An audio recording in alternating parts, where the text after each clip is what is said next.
Hi guys, welcome to my new vlog. आजको चाहिँ long भिडियोमा तपाईलाई वेलकम छ। आजको भिडियो पनि बाख्रा हेर्न लागेको बेला थियो ल, बोरिङ टाइममा भिडियो बनाइरहेको थिएँ।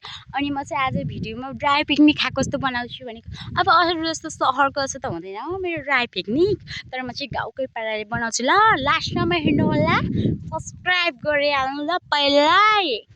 किनभने भिडियो बनाउन लागेको मैले 3-4 महिना भइसक्यो। 3-4 महिना हुँदा पनि जम्मा 40 सब्स्क्राइब भनेको थोरै हो नि त गाइस। म जस्तो केटीलाई त अहिलेसम्म 1 लाख सब्स्क्राइब पुग्नु पर्ने भन्ने रि। तर गाइस सबले सब्स्क्राइब गर्नु होला ल, लाइक कमेन्ट पनि गर्नु होला ल। अनि म चाहिँ बाख्रा रहेछ, अरूको ड्राई पिकनिक हुन्छ होला राम्रो राम्रो, मेरो लागि त चिसो पानी खानु पाउनु नै ठुलो कुरा हो ल।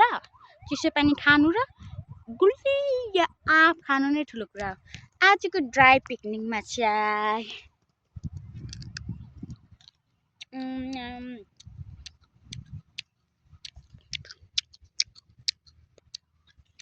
ड्राई पिकनिक चाहिँ खतरा हुँदो रहेछ कि बारीमा।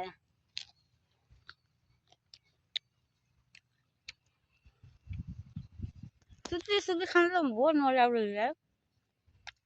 यस्तो पो होला ड्राई पिकनिक भनेको नि गाइस। कतिको मुखमा चाहिँ थुकाइसक्यो होला म खाएर।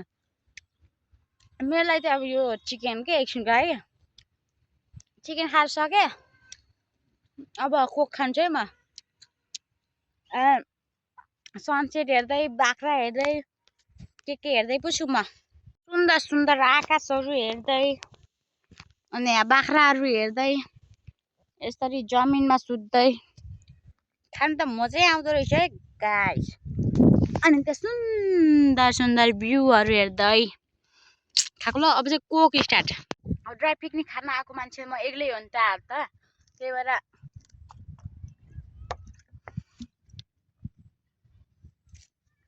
कोक फाल भएर मैले फालिदिएको के। अनि एक्लै भएर होला नि त म सायद, त्यही भएर पानी कस्तो मिस्टेकले पानी गरेँ। यो पानी हो, यो पानी हो। Coke Coke Coke Coke Coke Coke खान्छु ल म कोक।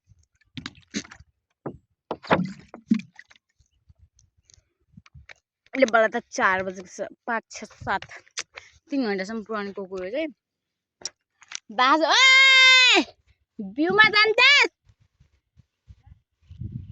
अन्त भ्यूमा गएपछि मैले त्यसको घाँटी काटिदिन्छु नि त, घाँटी हेर्ने। अनि यस्तो कति मजा आउँछ है यस्तो।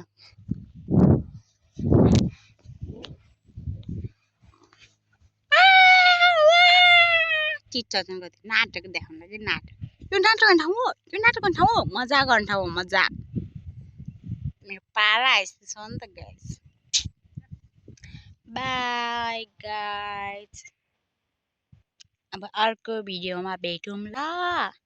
प्लिज सब्स्क्राइब गरिदिनु, सब्स्क्राइब।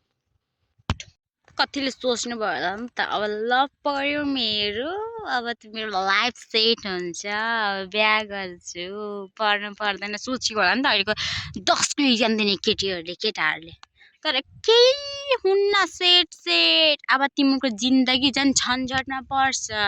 अब कसरी बाउ आमालाई पाल्ने हो, कसरी आफ्नो बुढी पाल्ने हो, कसरी आफ्नो बुढा पाल्ने हो भने झन्झटमा हुन्छ। अब किनभने यस्तो कुरा त मलाई थाहा हुन्छ नि त कसरी हुन्छ। म पनि यो छोरी 10 को इक्जाम दिने हो, 10 को इक्जाम दिएपछि के हुन्छ हेर मलाई थाहा पनि के थाहा लगन जुड्छ कि कसैसँग भनेर। यस्तो कुरा सोच्ने हो तिम्रो केटीहरूले, यस्तै सोच्छ कि प्राय यस्तो कुरा सोच्नु हुँदैन है केटीहरू, सोच्नु हुँदैन बुझ्यो।